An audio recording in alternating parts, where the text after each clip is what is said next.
você vai receber um certificado com isso, porque essa 4.420 foi você que falaram, não vai ser outra pessoa. Ok? Então, Muito é um bom. prazer muito grande tê-los aqui, e eu vou passar a Milena aí para ela fazer as honras aí de apresentação dos nossos ilustres convidados. Por favor, Milena. Boa noite, obrigada a todos pela presença. É uma grande alegria, né, estar aqui com dois colegas ilustres do DERC, dois colegas de grande destaque na cardiologia do esporte.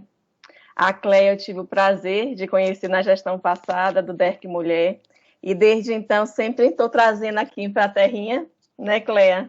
Qualquer oportunidade. Ela já esteve aqui com a gente no simpósio, e aí quando surgiu na aula passada alguns questionamentos sobre o retorno após o Covid ao esporte, eu falei, não, vai ser perfeito, né? Eles acabaram de fazer um posicionamento, está fresquinho, e vai ser uma honra para a gente ter uma aula particular dessa sobre o posicionamento. Então, hoje a gente tem essa honra de estar aqui com a doutora Cléia e doutor Avanza, que fazem parte do grupo de esporte, da cardiologia de esporte do DERC, e tenho certeza que vai ser um excelente momento de troca aí de conhecimento.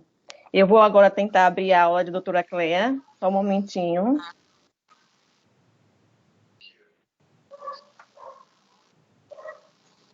Tá indo? Tá compartilhando? Tá. Está sim. Pessoal, quem não estiver, quer dizer, vamos deixar os microfones desligados, né? Apenas o da doutora Cléia, para não atrapalhar aqui na transmissão, na apresentação dela. Então, a Cléia vai falar agora sobre o retorno às atividades esportivas após Covid. Doutora Cléia Simone Sabina de Souza Colombo, ela é a coordenadora do posicionamento da SBC nesse tema e é a presidente do grupo de estudos em cardiologia do esporte do DERC SBC, gestão 2020-2021. Seja bem-vinda, Cléia. Pode começar. Bom, boa noite, pessoal. É sempre uma honra participar de eventos aqui, convidada pela Milena. Aracaju já mora no coração, últimas férias eu tive que passar aí depois que ela me convidou para conhecer. E é uma pessoa aí maravilhosa de trabalhar junto também.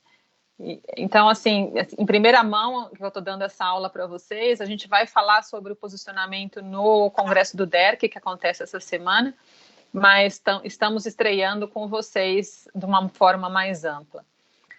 O Avanza é o diretor científico do nosso grupo de estudos e foi importante na elaboração do documento. E esse documento ele surgiu da necessidade da gente lidar com esses atletas nesse novo momento pós-Covid. Né? Como disse a Milena, que houve questionamento aí na reunião de vocês, há meses atrás a gente já estava se preocupando como é que vai ser a volta do esporte, como é que vai ser com os atletas, como é que a gente vai interagir, tentando conversar com o CBF, com o Comitê Olímpico. É muito difícil lidar com essas federações, a gente conhece alguns médicos das federações e iniciou aí uma conversa naquela época, mas eles tinham pressa para começar o futebol, principalmente, e fizeram os próprios protocolos, mas acabaram nos bastidores procurando a gente. Então, de uma forma oficial, a gente entrou em contato também com a Sociedade Brasileira de Medicina do Esporte, e representando a SBC, a gente escreveu esse documento que acabou de sair online umas 2 semanas e deve ser publicado entre aí os próximos 2 meses na revista dos Arquivos Brasileiros de Cardiologia. Então, vamos lá. Pode passar, Milena, por favor.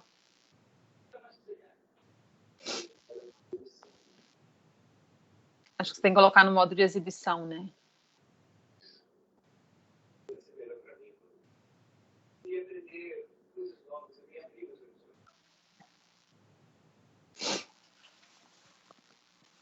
Então, o posicionamento, só para reforçar, ele foca na avaliação pré-participação esportiva cardiológica, né? Óbvio que tem outras avaliações que devem ser feitas pelas outras especialidades, mas o nosso documento focou na parte cardiológica, que é o que nos interessa, e especificamente para adultos. Nós não abordamos crianças nem adolescentes nesse documento.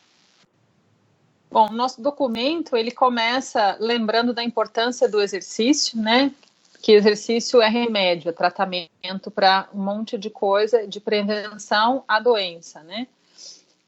Lembrando que o exercício é importante para a redução do risco cardiovascular, porque reduz pressão arterial, lipídios sanguíneos, glicemia, marcadores inflamatórios e hemostáticos e também diminui a incidência de obesidade.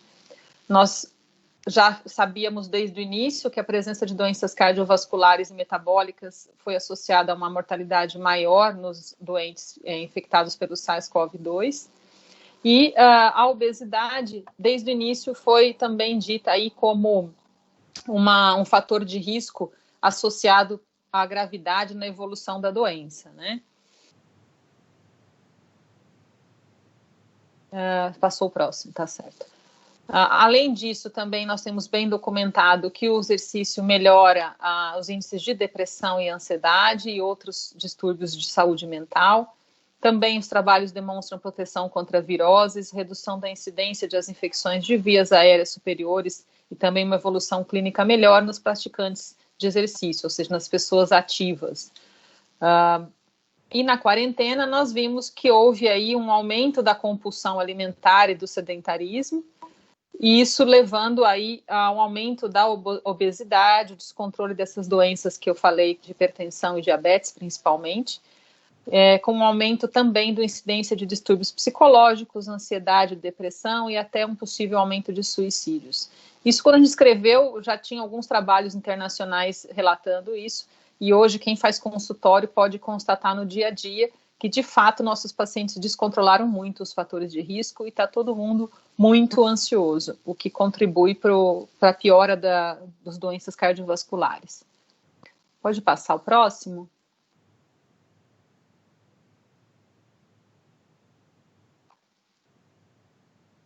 Próximo. Bom, e o coração dentro da COVID, né? Desde o começo também foi relatado um número significativo de complicações cardiovasculares, atingindo aí cerca de 16% dos pacientes nos relatos iniciais, e sendo descrita a lesão cardíaca em até 30% dos pacientes hospitalizados, contribuindo de forma importante para a mortalidade. Entre essas complicações cardiovasculares de fase aguda, lesão miocárdica foi descrita em 20% dos casos, arritmias em 16% e miocardite em 10%. Alguns casos aí evoluindo com insuficiência cardíaca congestiva e choque, e evoluindo muito mal. Pode passar. Tá demorando só um pouquinho para passar, porque é aqui mesmo, viu? Eu tô tentando, mas está lento. Ok.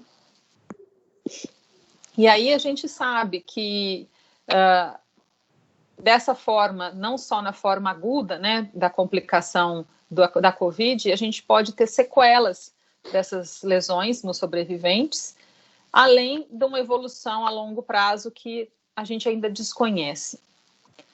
Nesse ponto entrou a avaliação pré-participação cardiológica, que a gente sabe que é a principal ferramenta para a prevenção de morte súbita no esporte. Isso a nossa diretriz de cardiologia do esporte, da SBC e da Sociedade de Medicina do Esporte já o ano passado atualizada recomenda, né? Que deve se fazer sempre uma avaliação médica antes de iniciar a prática de exercícios. E nesse ponto, a gente considerando que a maioria das pessoas ficou sedentária, parou de fazer exercício, ou pelo menos diminuiu muito a intensidade dos seus treinos durante a pandemia, no retorno é recomendável, de qualquer forma já seria, que ela retomasse uma avaliação pré-participação antes de retomar a atividade física, né? Mais ainda no caso da COVID. Lembrando as causas de morte súbita em atletas ou indivíduos ativos, né, abaixo de 35 anos, que já são estruturais ou elétricas, né, que já são inerentes do indivíduo, e as adquiridas. E aí, entre as adquiridas, nós temos aí, importantemente, a miocardite sendo citada nos últimos anos como uma causa importante de morte súbita em atleta jovem. A gente estima que no Brasil chegue a 20% dos casos, mas nós não temos estatísticas ainda mostrando isso. A miocardite, habitualmente, a gente tem com o influenza, ou com o parvovírus, também com o rotavírus, Coxsackie, que são os mais comuns no nosso meio. E agora, o que a gente viu foi com a Covid também uma alta incidência, principalmente mostrando que o coronavírus tem um tropismo grande pelo miocárdio. Pode passar, Milena. Então, nesse contexto, a gente recomendou, aí, levantou uma atenção especial para essa agressão ao miocárdio e ao pericárdio pelo SARS-CoV-2, e a avaliação pré-participação entra como um objetivo importante de afastar a presença ou a sequela de miocardite, pericardite, mesmo nos indivíduos assintomáticos que testaram positivo, porque a literatura tem mostrado para a gente, o pouco que nós temos, as evidências são pequenas e são muito novas, mas o pouco que a gente recebeu mostrava isso, mesmo indivíduos assintomáticos com algumas sequelas. Pode passar? Pode passar. Então, como eu disse, aí foi... Milena, acho que o seu microfone está aberto, porque estão me escutando. Está dando eco. Não, Obrigada. Pode ligar. Aí. Não. Bom, vou tentar aqui. Então, no posicionamento, nós recomendamos que todos aqueles que tiveram Covid-19, mesmo assintomáticos, passem por uma avaliação médica. Preferencialmente que seja cardiológica, inclua pelo menos uma anamnese, um exame físico e um eletro de repouso de 2 derivações. Eu continuo me ouvindo, desculpa. Microfones abertos.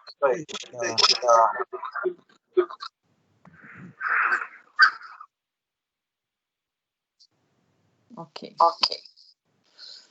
Vamos lá. Na nossa avaliação pré-participação, estão me ouvindo agora? Estou ouvindo bem, Cléo. Tá, ok.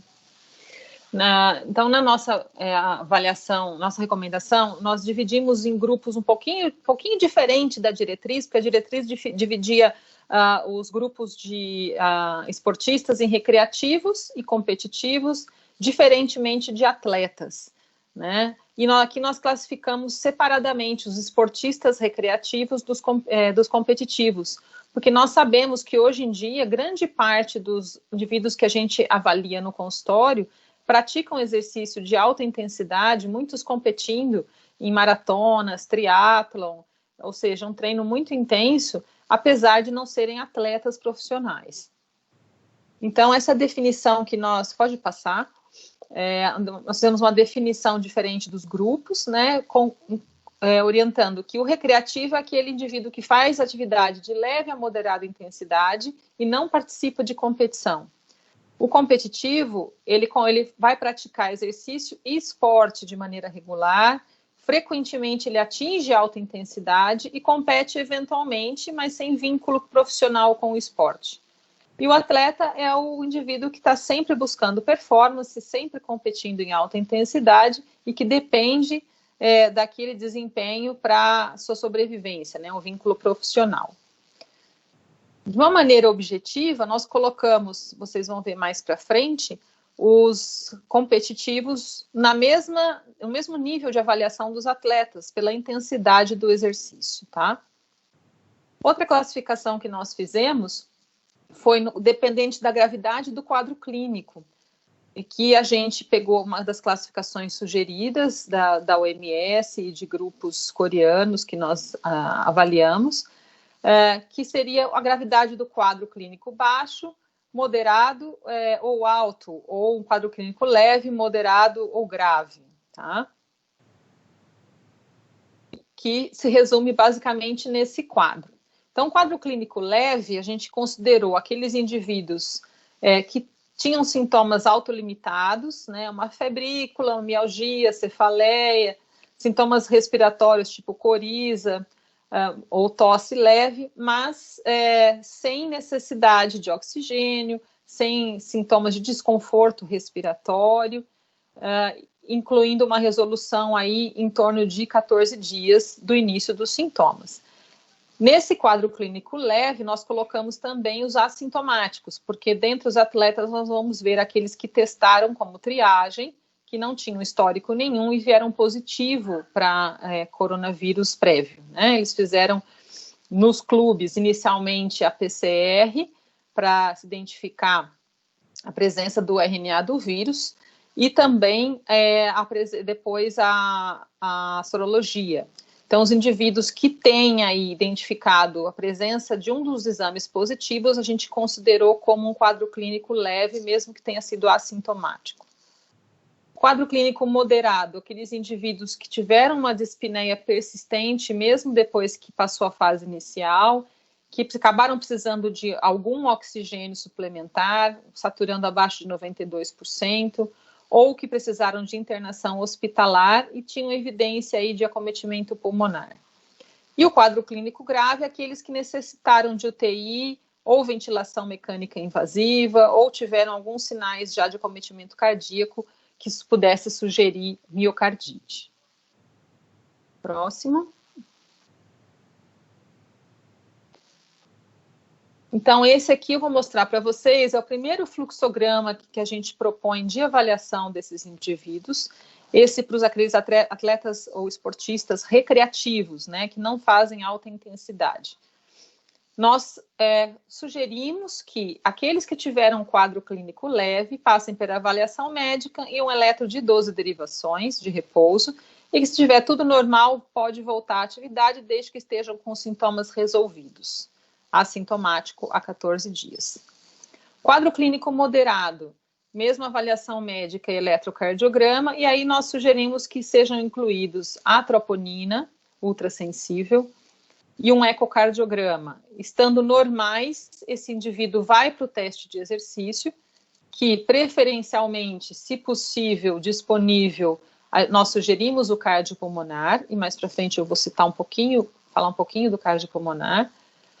E se tiver tudo normal, mesmo esquema, 14 dias assintomáticos, pode voltar, sendo recomendada uma reavaliação em 60 dias. E o quadro clínico grave, ele deve incluir tudo, e se der alguma alteração, vai para a ressonância miocárdica.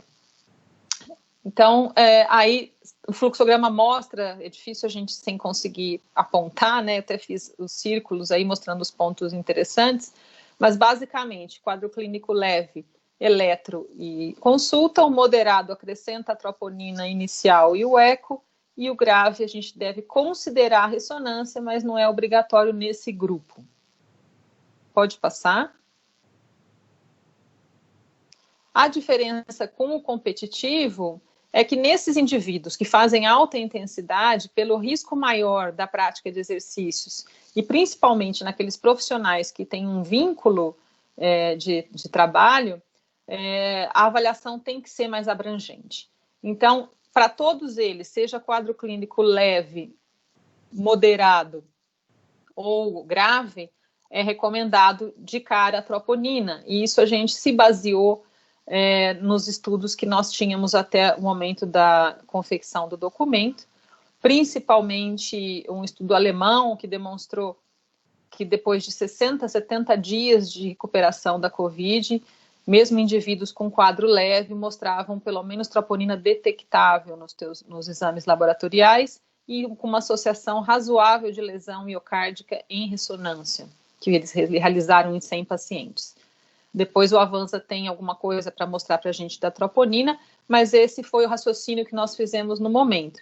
Então, nesses atletas, a gente achou que vale a pena triar com troponina por ser um exame barato, que vai dar mais informação para a gente e tentar direcionar. Lembrar que no atleta, pela própria intensidade de treino, a troponina pode se alterar. Então, precisa de pelo menos 48 horas de repouso para colher. Aí, partindo daí, se estiver tudo normal, o atleta, diferentemente do recreativo, ele tem que passar por um teste de exercício, até para a gente ver como é que está a capacidade física dele para retornar à atividade de treinamento.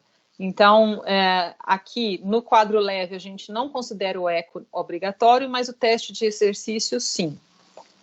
No quadro clínico moderado, aí a gente de novo inverte a ordem e coloca preferencialmente o ecocardiograma primeiro.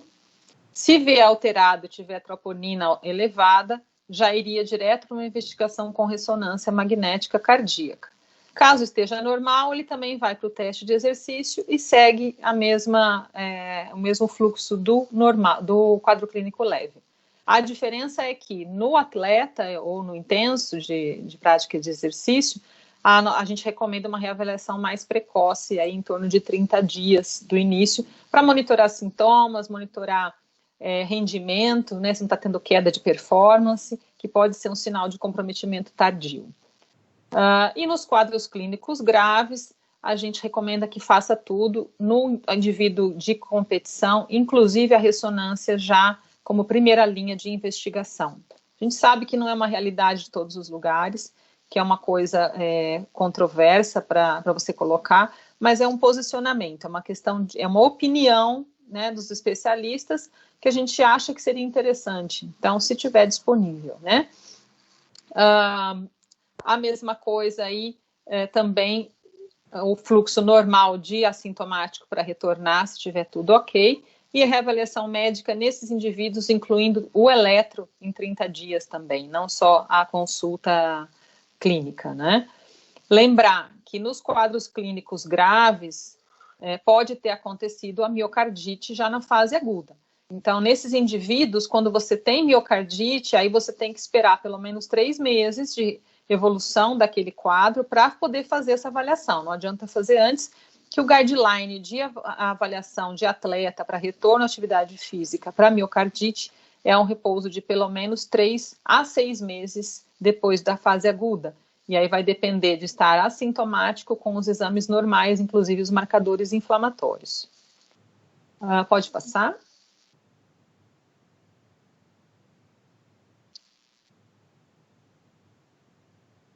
Aqui, resumindo, basicamente, no caso de realizar esses exames, né, o que nos faria pensar em indicar uma ressonância magnética cardíaca para aqueles indivíduos que estão assintomáticos ou que eventualmente a gente não pensava antes nada muito evidente de miocardite. A troponina ultrassensível detectável após a resolução clínica da doença com um quadro clínico respiratório prévio, é um sinal que pode estar relacionado à lesão miocárdica, então a gente colocou aqui como um indicador para se fazer ressonância. Novas alterações de estrutura e função ventricular, seja ventrículo esquerdo ou direito, global ou segmentar ao eco, um rebaixamento de fração de ejeção para menor que 50%, uma TAPSE menor que 17%. Ou, obviamente, presença de trombo cavitário, derrame pericárdico, sinais de inflamação ou de trombose. Presença de arritmias ventriculares frequentes ou complexas em repouso ou no teste de exercício. E outras alterações de eletro, como, por exemplo, novos distúrbios da condução atrioventricular ou intraventricular. Aqui a gente ressalta muito a importância do eletrocardiograma como parâmetro de comparação prévio. Então, no caso dos atletas ou daquele que já é seu paciente, se você tiver o eletro anterior para comparar, seria a situação ideal.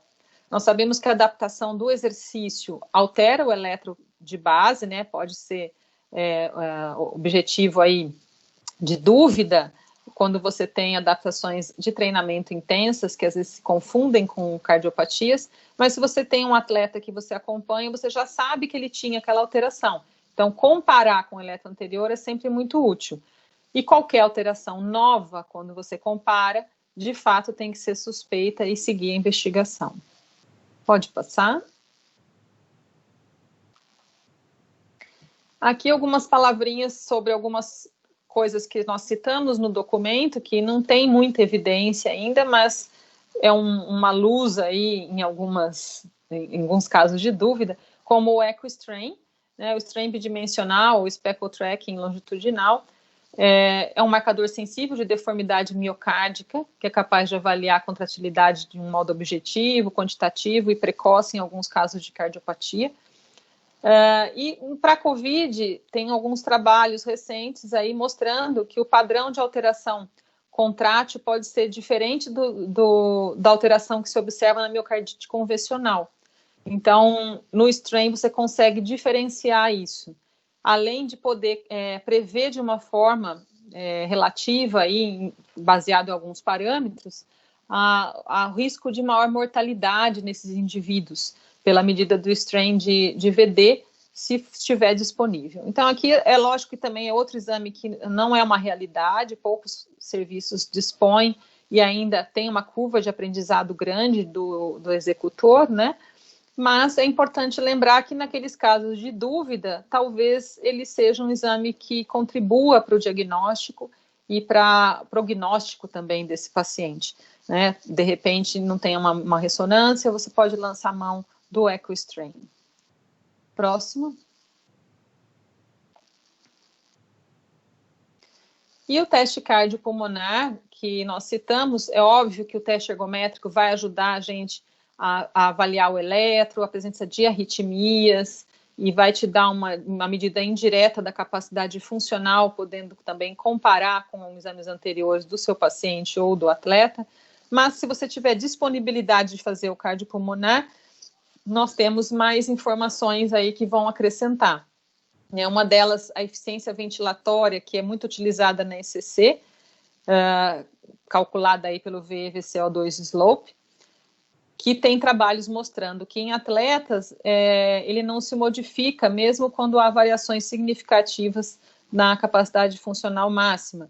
Então, isso aí poderia tentar nos ajudar a entender se, às vezes, o indivíduo que teve queda de performance ou tem dificuldade para retornar ao treino, se ele está só com uma perda de condicionamento, né, vai ajudar a esclarecer na fisiopatologia da limitação do exercício, se é pelo destreinamento, se é por dificuldade pulmonar, uma limitação cardiopulmonar, ou se realmente você teve acometimento isolado cardíaco, né? Então, nós temos variáveis que são medidas no cardiopulmonar que podem nos ajudar a entender isso e seriam muito úteis nesses pacientes. O Dr. Fabrício Braga, que também participou do nosso posicionamento, ele mostrou alguns casos muito interessantes de cardiopulmonar pós-Covid, que ele já tem um número bom de atletas que fizeram. Uma das coisas que ele mostrou é que, ao contrário do que a gente pensa, é óbvio que a maioria não teve quadro grave, mas não teve um acometimento pulmonar importante, né? O teste de cardiopulmonar deles foi com o VO2 normal, não teve uma queda de VO2 significativa, porém o limiar anaeróbico ficou muito precoce e esses indivíduos trabalharam um grande período em anaerobiose, né, mostrando que a reserva muscular estava muito diminuída, porque a sarcopenia é intensa, e também talvez alguma dificuldade a nível mitocondrial de fazer esse metabolismo no músculo. Então, mostrando que é uma outra nuance aí dessa doença. Pode passar. Então, aqui, só para concluindo, né, para resumir o que eu falei para vocês, no nosso posicionamento, nós consideramos que é essencial a realização de uma avaliação pré-participação cardiológica após a resolução do quadro clínico, seja ele leve, moderado ou grave, incluindo anamnese, exame físico e eletro para todo mundo, podendo ser necessária a complementação com dosagem de troponina e realização de teste ergométrico ou cardiopulmonar, ecocardiograma e ressonância magnética cardíaca, especialmente em atletas e esportistas competitivos.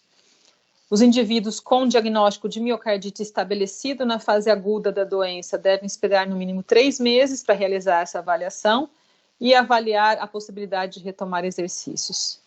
E aqueles que cursaram com Covid e se recuperaram sem sequelas aparentes, especialmente os atletas, além dessa avaliação inicial, devem ser avaliados a médio e a longo prazo para a elegibilidade plena para o retorno à prática de alta intensidade competitiva que eles realizam, porque nós não temos ainda um segmento de moderado, médio a longo prazo de indivíduos pós-Covid, e a gente não sabe que outro tipo de manifestação pode acontecer com esses indivíduos, devendo ser monitorados de perto. Eu agradeço a atenção de vocês e a gente está aqui disponível para responder as dúvidas, eu e a doutora Vanza. Obrigada.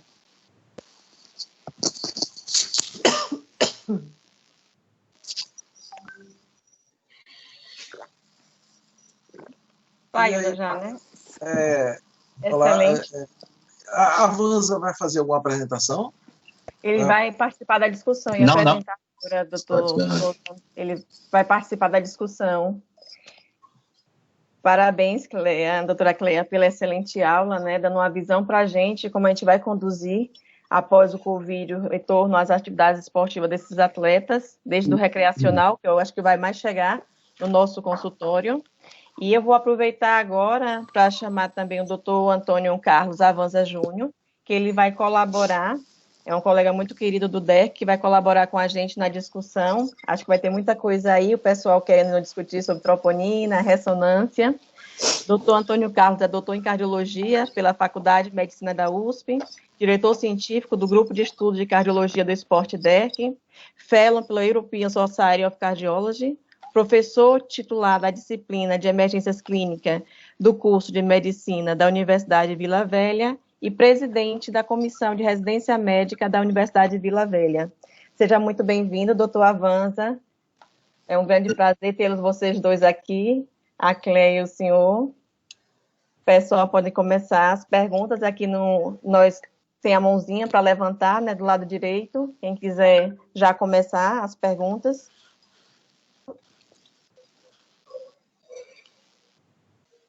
Souza, Milena. Oi, Bosco. Alô. Oi, Bosco. Tudo bem? Eu vou parabenizar a doutora Cleia e todo o grupo da medicina do esporte da nossa sociedade. E gostaria de perguntar à doutora Cleia e aos demais colegas o que é que nos aproxima da diretriz americana de esporte, exatamente desse retorno do play, retornou para brincar novamente pós-esporte. A Sociedade Americana lançou recentemente uma diretriz, agora, semana passada, né? Atualizou de maio, recentemente, e o screen do paciente pós-Covid, do atleta, é feito exatamente em cima da probabilidade pré-teste do indivíduo ter um miocardite, complicação cardiovascular. Então, nos indivíduos testados positivos ou dos indivíduos assintomáticos, parece que eles não fazem nada. Testou positivo ou é assintomático, acredito que eles não fazem nada. A probabilidade pré-teste seria se o indivíduo tem sintomas de dor precordial ou sinais de e aí sinais eletrocardiográficos ou ecocardiográficos de alteração segmental de miocardite e iriam para uma ressonância magnética. Existe ainda o problema do valor da troponina e dos achados da ressonância magnética na COVID, né? Como você já falou aí, a troponina, o atleta de alta performance pode ter troponina elevada naturalmente.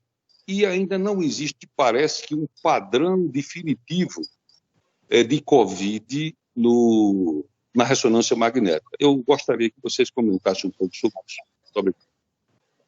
Obrigada pela pergunta. Então, na verdade, assim, se a gente comparar as orientações americanas e europeias com as nossas, eu acho, a gente até discutiu isso no Congresso de Medicina do Esporte semana passada, parece que a principal diferença entre a nossa recomendação é que nós fomos um pouquinho mais cuidadosos aí, ou preocupados, vamos dizer, com os quadros leves, né, ou os indivíduos que a gente chamou de leves ou assintomáticos. Os americanos são bem mais permissivos, eles consideram que esses indivíduos não precisam nem de avaliação médica, praticamente. Não teve nada, está assintomático, pode voltar ao play, né, como você disse. Se você pegar, por outro lado, os italianos, né, que são sempre os dois extremos, né, os americanos e os italianos, eles exigem tudo para todo mundo, inclusive prova de função pulmonar.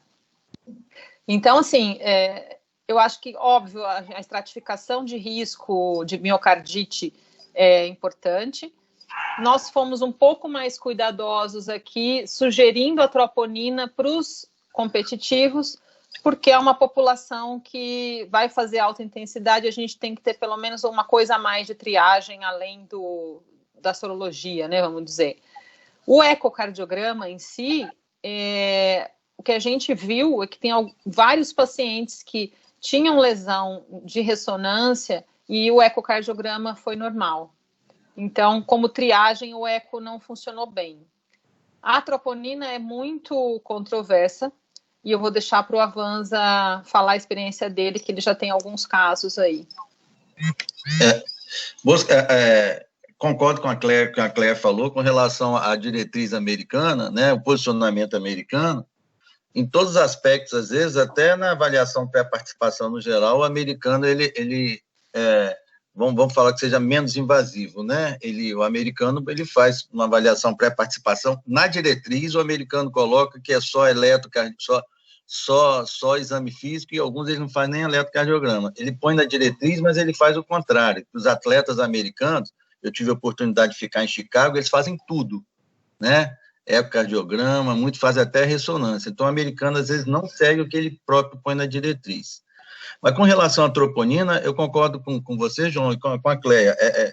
É polêmica, é uma coisa que ainda gera discussão, e nós pensamos também na diretriz com relação a custo-efetividade, porque a troponina, né, a gente tem poucos trabalhos, como a Cleia falou, a gente seguiu esse trabalho alemão, que mostrou que mesmo, às vezes, os indivíduos com COVID leve, eles apresentam a dosagem da troponina alta, né, após alguns dias, e a gente tentou estratificar, até por ser uma coisa mais custo-efetiva. Eu estou orientando o doutorado, eu aproveitei nosso posicionamento para poder a gente tentar, pelo menos, minimizar essa polêmica.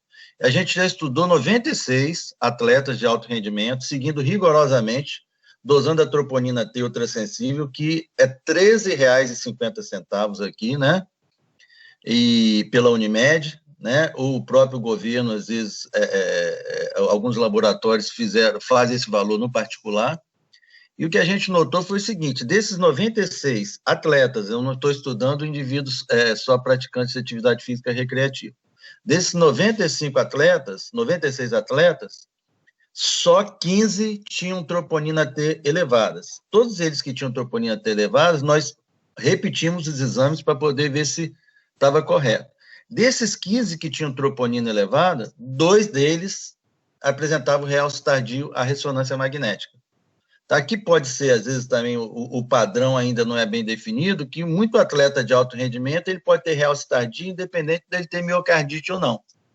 Então, de qualquer forma, a gente com isso na mão, acho que é uma forma, a troponina não é uma forma de você estratificar o indivíduo e tentar minimizar ao máximo a solicitação de outros exames complementares para a avaliação pré-participação não ficar mais cara. Então, se o indivíduo tem a troponina negativa e ele teve a forma que a maioria dos atletas apresenta, a forma leve, né, essa troponina negativa, a gente já tira de cara, inicialmente, antes dos outros exames, a ressonância magnética. Então, acho que a troponina ela é custo-efetiva para avaliar a condução do indivíduo a médio e longo prazo. Eu acho que é válido, mas ainda é polêmico, é uma coisa que a gente ainda vai avaliar, né? A gente ainda está avaliando, como disse Cléia, a gente ainda está na curva de aprendizado, mas, de qualquer maneira, eu acho que ela é bastante custo-efetiva. E, inclusive, indivíduos que a gente avalia no consultório, fora os indivíduos assintomáticos, que tiveram a forma moderada a grave, eu acho que ele também, né? Eu falo para você, como gerenciador de Unimed que eu sou, né? Auditor, né?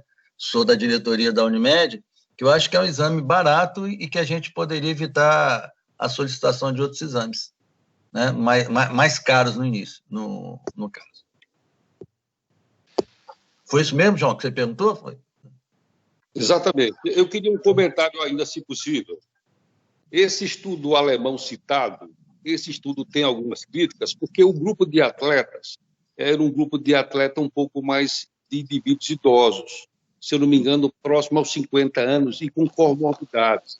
Então, as alterações encontradas poderiam estar relacionadas à idade do indivíduo e às comorbidades pré-existentes. Vocês têm alguma coisa a comentar, não? Não, eu acho na que verdade, não eram atletas, a gente né? Tinha, né?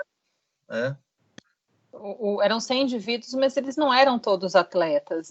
Na verdade, eram indivíduos recuperados de COVID, né, sendo que aí cerca de 33% foram hospitalizados e mais ou menos 18% eram assintomáticos.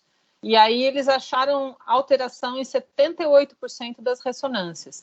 Isso, óbvio, tinha alterações variadas, né? Não eram todas com realce tardio e alteração sugestiva de fibrose, mas eles eram mapeamento T1 e T2, então sinais que poderiam ser sugestivos de edema miocárdico ou de inflamação inicial ou residual, né? Porque já tinha, alguns tinham 70 dias de evolução. Né? E nesses indivíduos, 71% tinham a troponina detectável, sendo que apenas 5% passava o PCI-1, uma alteração, uma eleição significativa. Então, assim, em relação a que esses que tinham a troponina detectável tinham ressonância. Tem viés, é lógico, é um grupo que eles pegaram aí aleatório, né? Não tem uma preparação, mas foi o primeiro dado que a gente tinha na mão. Então, a gente achou que era alguma coisa que a gente poderia prestar atenção. Mas é lógico, é um posicionamento de uma doença nova que a gente deve fazer adendos e modificações ao passar do tempo. Tá na curva de aprendizado, era onde que a gente tinha disponível, né? Só que se a gente deixa passar também, às vezes, né, Cléia, a gente agora está observando, vamos ver como é que vai comportar a troponina e os trabalhos que saem mais para frente. Milena Souza, pessoal, Oi. Só um comentário em relação à imagem, né, porque, assim, só em termos de definição, né, que tem estudantes, tem outras pessoas que não estão muito acostumadas com o método, mas assim, a ressonância, ela vê miocardite, o diagnóstico de miocardite aguda, a ressonância ela é feita a partir do realce, né, junto com o edema, né, quando você faz a sequência T2 do edema, você vê os dois. E isso no dia a dia, para você fazer o diagnóstico de miocardite clínica, fora do Covid, é fácil. O paciente chega com dor no peito, você faz rápido, né, o exame, faz com 2, 3 dias, e aí tem muito edema ainda, tem lá o realce, você fecha o diagnóstico. O problema do Covid é, o paciente às vezes fica muito tempo internado, e tem o tempo de isolamento, ele vai fazer muito tempo depois. Então, o que é que você vai ver? Muitas vezes, você vai ver, não vai ver edema mais, né? E vai ver o realce. E aí você nunca vai saber se ele teve uma injúria miocárdica no passado, se é uma fibrose inespecífica do próprio atleta, né, que a gente já viu que pode ter, ou se foi uma miocardite. Quando você tem os dois, é ótimo. E teve um trabalho agora, Clex, aí não sei se você acompanhou, foi um trabalho com atletas, com 26 atletas. Foi uma carta trabalho, ela mandou uma carta para montar o trabalhinho da Universidade de Ohio. E ela mostrou que 15% tinham miocardite. Então, esses são fáceis, porque não tem como você errar. Tem edema e tem realce. Isso aí é uma injúria aguda. Se não é isquêmico, é miocardite. Acabou, não tem pra onde correr. O problema é que teve um adicional aí de 30% que não tinha edema e tinha realce. E é justamente esse o problema, né? Porque esse paciente vai fazer o quê? Na prática, você vai ter que tratar com miocardite. E é um percentual muito alto. Né? Nesse trabalho foi de 40%. Então, vamos supor que você faça, por exemplo, todos os atletas brasileiros do futebol que voltaram a jogar, você vai excluir quase metade dos times. Né? Quase metade dos jogadores dos times você vai ter que excluir, porque vão ter alguma alteração dessa. Então, eu acho que esse é um problema que a gente vai ter que enfrentar, e acho que o mapa T1 e o mapa T2 ajudam muito, mas não é muito disponível. Aqui no estado a gente não tem ainda. Então, é assim, será que esses pacientes vão ter que ir para centros que tem um mapa T1 e T2 para definir isso melhor? E é uma ferramenta que não é muito, assim, não é tão validada quanto o realce tardio. Os parâmetros para aquisição, para interpretação não são tão bem validados. Então, eu acho que assim, a gente tem que tomar cuidado com esse grupo, né, que é uma coisa que assim, eu acho que as diretrizes não citam isso, e a gente tem que tomar muito cuidado, porque assim, tem T2 associado com o realce, ótimo, miocardite, tchau. 3 a 6 meses afastado e acabou. Agora, se você tiver só o realce, aí você tem que fazer uma avaliação individualizada. Em alguns casos, dependendo de como foi essa Covid dele, né, se ele teve alteração eco, se ele teve alteração de troponina importante, você afastar com miocardite. Mas vai ter um grupo de pacientes que realmente vai ser um problema, isso aí. Então, eu acho que é só um comentário em relação à imagem, né? Não, é por isso que a ressonância a gente está recomendando naqueles pacientes que tiveram o quadro clínico grave ou que tiveram alguma alteração sugestiva alterada, né, anormal nos exames de avaliação prévia, né? A gente não está, de maneira nenhuma, recomendando ressonância para os atletas todos, porque a gente sabe que, óbvio, existem esses problemas. A presença de fibrose e de realce tardio em atletas, em ressonância de atletas assintomáticos, principalmente os de endurance e os master, é uma coisa que a gente tem visto e ainda não tem um significado clínico conhecido, né? Mas a gente sabe que tem maior incidência de fibrose, principalmente ali em via de saída de VD, né, mas é uma fibrose pontual, pontiforme, né, com um padrão diferente de doença, né, mas ainda não sabemos muito sobre isso, e é óbvio que isso pode trazer confusão quando a gente avaliar esses atletas. Mas eu acho que o quadro clínico aí é importante. A ressonância alterada num atleta assintomático vai ser uma coisa absolutamente fora da... vai ser exceção, né? Como esse trabalho eles fizeram para todo mundo para ver o que eles achavam. Então, acaba que você não sabe muito o que significa o que você achou. Mas se você seguir um fluxo de raciocínio pela doença, pelo sintoma e outros exames, a gente vai juntar, obviamente, para conseguir entender o que aconteceu.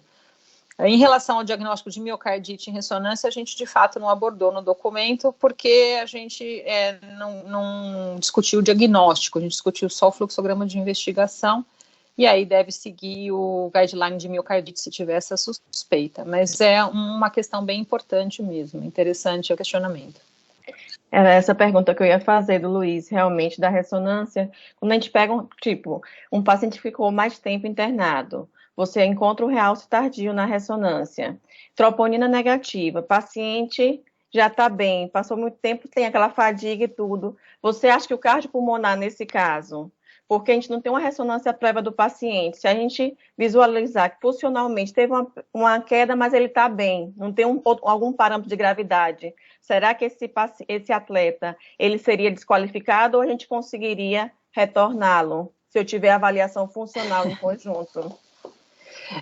Aí a pergunta do realce tardio no atleta como marcador de risco é a pergunta que ninguém sabe responder, né? A gente ainda não tem evidências na literatura correlacionando de qualquer causa a presença de realce tardio na ressonância isolado com prognóstico no atleta. Se isso é marcador de risco para morte súbita, se tem que desqualificar ou não quando você vê isolado.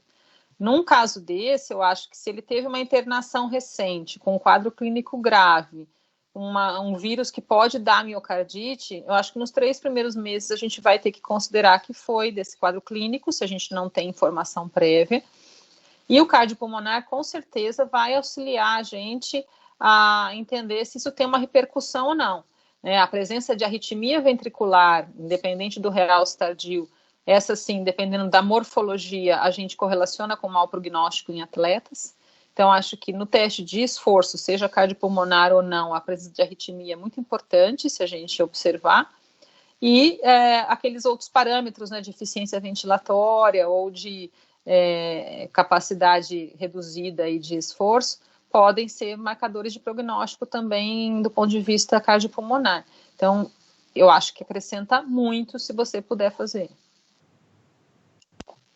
E você não desqualifica, né, o que a Cléia falou, né? Prudente você deixar, se o paciente teve um COVID, pelo menos moderado, e aparece com realce tardio, independente da gente conhecer a ressonância anterior dele, né, Cléia? É prudente você deixar pelo menos 3 meses e ir acompanhando esse atleta, né? Mas eu concordo com a Cléia, porque agora, se for um COVID leve ou realce tardio, independente de COVID, se ele tiver o restante dos testes, o atleta, a gente pega um monte com realce tardio, né, sem edema, sem nada, esse atleta, você tem teste de esforço normal, sem arritmia, você tem o ecocardiograma normal, se ele tem uma capacidade funcional, tanto no teste cardiopulmonar quanto no teste de esforço normal, isso aí não impede de que ele pratique atividade física de alto rendimento de jeito nenhum. Agora, num COVID moderado, o paciente atleta, se a gente não tem a ressonância prévia dele, se a gente vê um realce tardio, e o paciente com queixas, igual a Milena perguntou, no mínimo 3 meses acompanhando, eu não retornaria esse atleta antes de 3 meses à atividade de alto rendimento, não sei qual é a opinião da Cléia, né?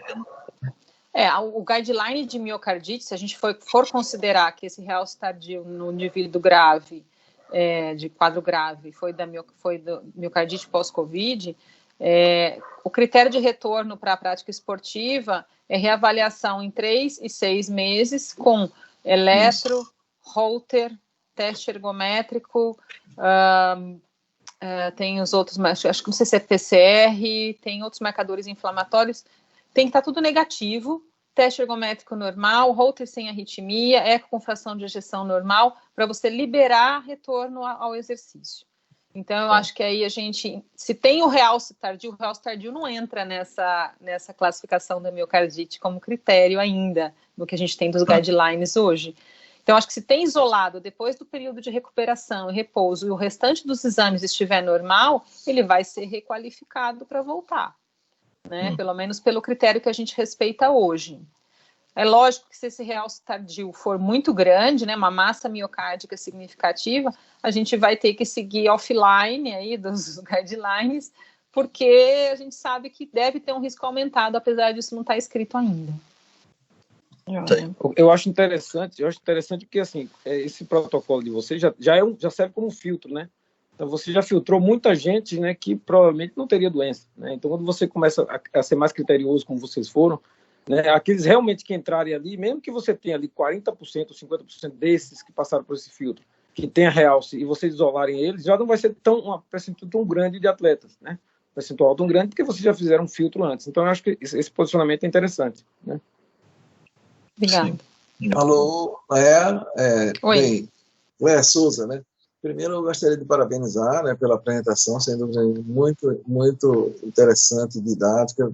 Aqui, ressaltar o prazer de tê-lo na nossa reunião, a Vanza também, sem dúvida nenhuma, contribui muito para esses problemas de dúvida que a gente tem.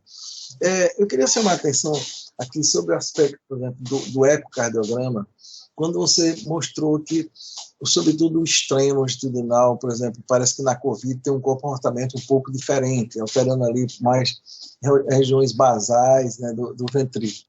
E aí, chamando a atenção mais uma vez para uma coisa que a gente não conhece direito, qual vai ser o poder, por exemplo, de uma alteração deste tipo, de você, por exemplo, impedir, né? Porque, lembre bem, o posicionamento da SBC talvez seja o documento mais importante sobre esse assunto.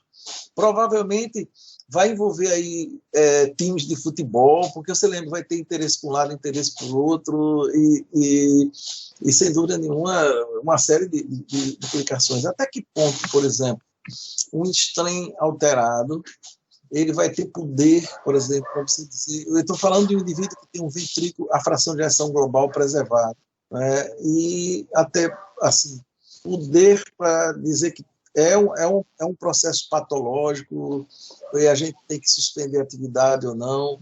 Vocês chegaram a ver isso? Eu realmente não cheguei a aprofundar nesse processo aí em relação ao strain na COVID em si. Quer falar alguma coisa, Vanza? Olha, essa pergunta eu falo porque eu tenho a colega de residência da Milena, é minha sócia, foi minha aluna e faz strain nos meus atletas, né, Milena? A Tatiane. Então, olha só, o que eu penso, Souza, disso aí?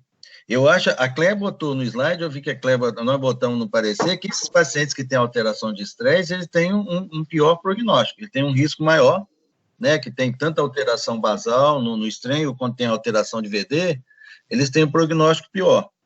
Agora, não quer dizer, esse paciente, ele vai, pelo nosso protocolo, pelo nosso posicionamento, ele vai ser submetido a todos os exames, ele vai fazer teste de esforço, ele vai fazer ressonância magnética, a gente pode até estender, porque aí sai fora um pouquinho do nosso guideline, né, no nosso posicionamento, fazer Holter e fazer outros exames. Com essa alteração, apesar de não ter, Souza, outros prognósticos, outros trabalhos mostrando com o eco de strain, eu farei ele com teste de esforço normal, teste de esforço máximo normal, sem arritmia, Holter normal, com a ressonância magnética não mostrando comprometimento importante, né, sem sinais de miocardite, esse paciente, depois de todos esses exames, é um paciente que vai ter que ser acompanhado mais de perto, obviamente, mas eu liberaria esse paciente e ele iniciaria atividade monitorizada. É um paciente que vai ter que ser monitorizado frequentemente. Mas eu acho que não contraindica ele retornar se ele tiver ressonância magnética, ele pode estar com essa alteração no estresse, se não tiver envolvimento importante, nem sugestivo de miocardite, teste de esforço máximo normal, teste cardiopulmonar normal, né, com VE, VCO2 slope sem alteração, esse paciente, eu vejo que ele tem que ser monitorizado mais de perto do que os outros, mas eu não vejo contraindicação para ele retornar ao esporte, não. É ficar em observação, que é um paciente de pior prognóstico. Eu entendo que o strain, ele vai entrar, na verdade, como um adjuvante naqueles casos que a gente tem dúvida. Então, aquele paciente que tem uma fração de ejeção borderline, está ali perto dos 50%, 48%, a gente não está entendendo exatamente o que está acontecendo, eu acho que ele acrescenta informação. E aqui confesso para vocês que no primeiro texto que a gente teve do nosso posicionamento, ele não abordava o strain. E foi uma solicitação do revisor, né, do pessoal da SBC, que se colocasse alguma coisa, já que é um método novo e que poderia ajudar no prognóstico. E nesse meio tempo de revisão saiu esse artigo mostrando esses dados de Covid, e a gente acabou inserindo no documento. Mas é óbvio que é muito recente, né, e muito pouco que a gente tem de evidência. Eu tive um atleta há cerca de 15 dias, um triatleta me procurou no consultório para fazer uma triagem pós-Covid, porque ele ouviu dizer que era importante, foi um quadro leve, e não era meu paciente. E ele chegou com um eletrocardiograma normal, assintomático, exame físico normal, e o ecocardiograma dele de repouso veio com uma fração de ejeção de 48%, com uma câmara cardíaca também aumentada, o ventrículo esquerdo. E aí a médica me ligou do eco, falou, então, não entendi o que eu achei aqui, eu acho que seria legal a gente fazer um strain para poder avaliar o que tem. Se pode ser um extremo de um coração de atleta? Pode. A gente sabe que tem descrição de ciclistas com VE aí que chega a 60 milímetros, fração de ejeção nessa faixa de 48%, 50%. É exceção, mas tem. Né? E ela fez o strain para mim e o strain foi normal. Ela falou, olha, agora com o strain para mim é um coração de atleta. Mas é curva de aprendizado também. Ela não soltou o laudo do strain. Entendeu? Então a gente vai ficar naquele em cima do muro, meio na berlinda, tentando que tomar a nossa decisão clínica com as informações que tiverem, mas baseado no bom senso. Fração de ejeção normal, né, Souza? Você falou, né? A paciente com fração de ejeção normal sem aumento do diâmetro diastólico, não é isso? Exato. Porque, inclusive, Cléia, eu estava conversando com o Avanza antes, eu faço parte do CONDIR, que é o Conselho de Diretrizes, né? Então, quando entrou esse posicionamento, e a gente faz ali o grupo ali, você imagine que é uma enxurrada de documentos que tem entrado, né? Ultimamente, tudo assim, olha, Milena mesmo. Doutor Souza, vem cá, e o posicionamento, cadê, onde é que anda? Não estava comigo antes, né, Milena? Você sabe disso. Eu até falei, não está comigo, mas aí depois eu tive o acesso e foi quando teve essa discussão de se não valia a pena botar dados de strain. Eu digo, olha, tem que ter cuidado para não ficar também derivando muito. Por exemplo, tinha gente que achava que já devia também entrar com assim, mais de função diastólica, porque logicamente, você é uma maneira de você diferenciar ali o coração do atleta da doença em si. Mas aí o receio que tem de você terminar uma coisa que é um posicionamento, enxertar tanto detalhe que fica confundindo com diretriz e perde o valor prático. Eu sempre acho o seguinte, que essa diretriz e posicionamento, etc., primeiro, ele não é uma Bíblia, não são mandamentos, ali não são leis.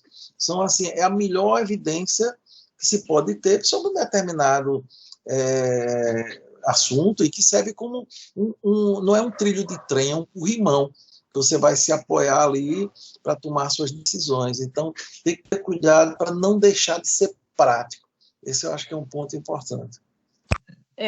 Isso foi um cuidado que a gente teve na elaboração do documento, que a gente queria que fosse uma coisa rápida, de leitura fácil, para não cansar o leitor e a pessoa que está ávida por uma orientação, né, e não conseguir chegar naquilo que ela quer, se perder realmente nessas coisas no caminho, né. Então, a gente tentou ser objetivo da melhor maneira possível.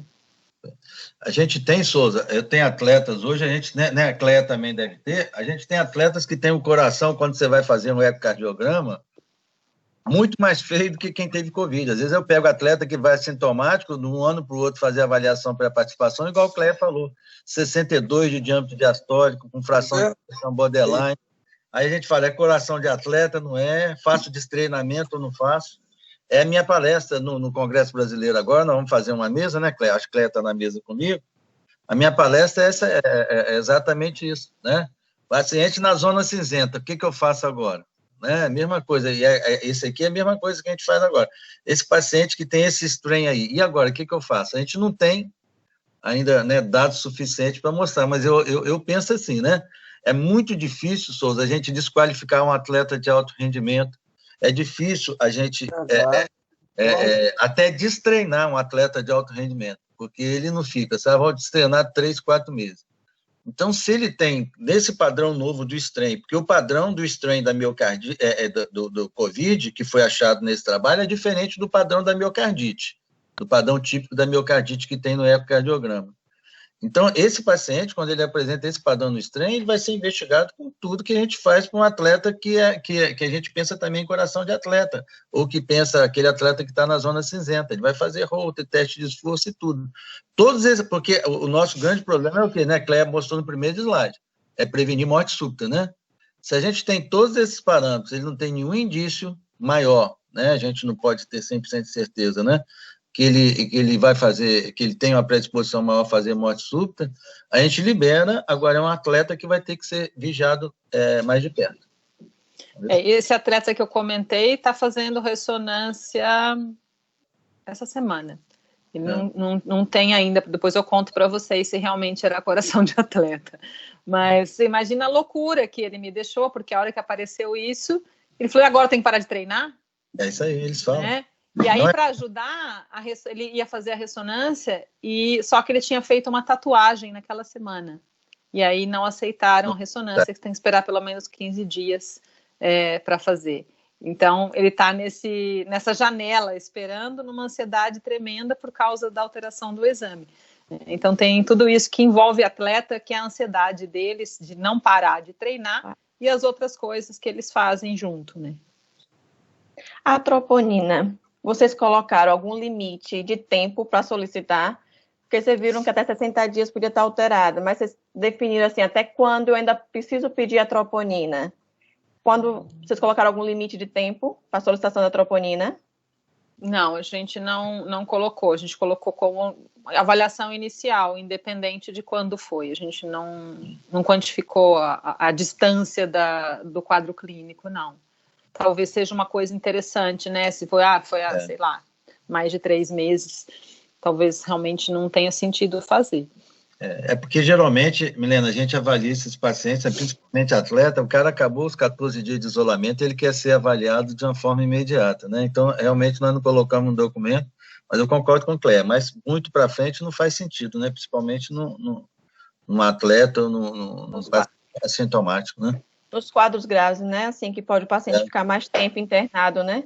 Isso. Se tivesse um limite, até quando solicitar a troponina, né? Para também não ficar depois um pedido sem cabimento, né? Sem e a chance de sentido. encontrar alterado por uma miocardite prévia seria muito baixa. É que a gente pensa sempre o contrário, né, Vans? Assim, espera pelo menos 15 dias para você pedir, pelo menos 3 meses para voltar, porque eles não aguentam esperar, né? Então, o contrário a gente esqueceu. Milena, eles chegam para mim com 14 dias, quando eu falo bem assim, principalmente esse grupo, você vai ficar 48 horas sem fazer exercício, a gente faz, doutor, já fiquei 14 dias parado, mais 2 dias para colher um exame de sangue, então é complicado. Se acredita, eu acredito que eles ficaram. Eles falam para mim, fiquei 2 dias, vamos colher. Então, não é fácil. Eu atendi o sobrinho do Marcelo Leitão, que é o presidente da Sociedade de Medicina do Esporte, né? Aí eu falei com ele, vamos fazer a troponina, seu tio que me pediu para te atender. Ele falou, doutor, mais 2 dias, agora que eu comecei a fazer exercício, eu vou parar? Então, ele não é um atleta de alto rendimento. Atleta não é fácil, né? Imagina.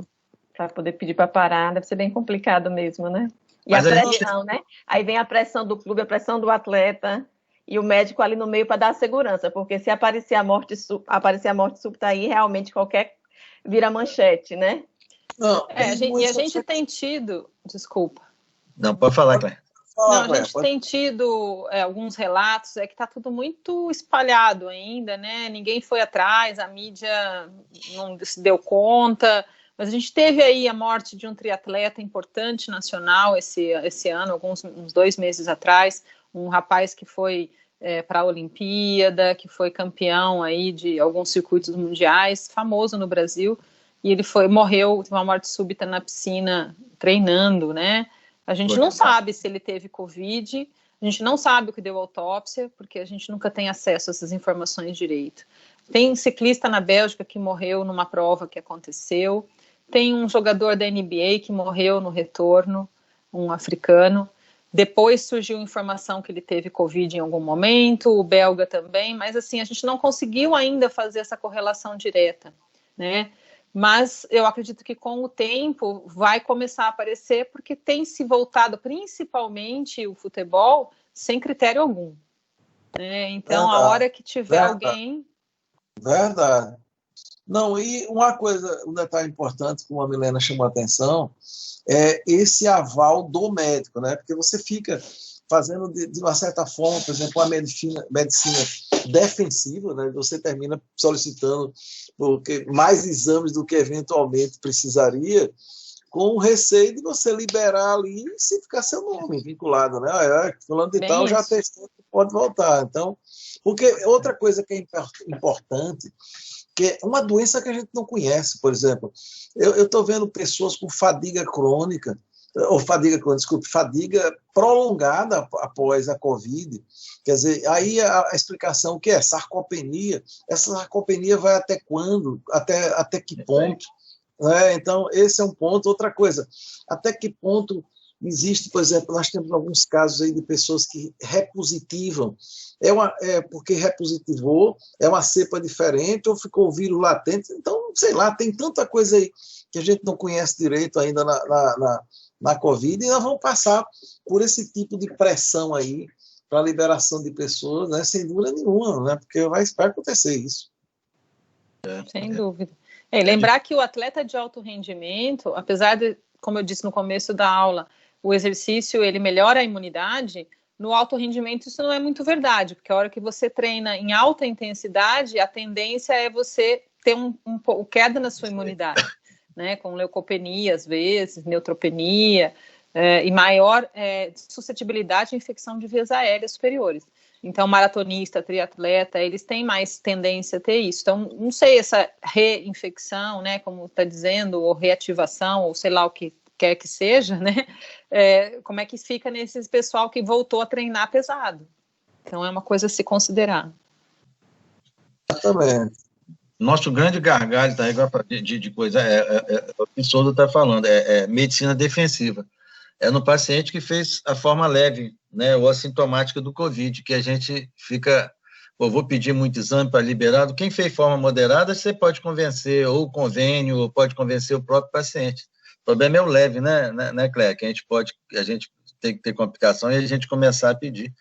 Viu, Souza, eu estou de um lado para o outro, que eu estou como médico assistente e como diretor. Por outro lado, gestor, né? Então, no outro lado, por exemplo, de gestor, quando o cara chega para mim, o cara vai voltar pós-Covid, o cara está querendo fazer isso, então a gente tem...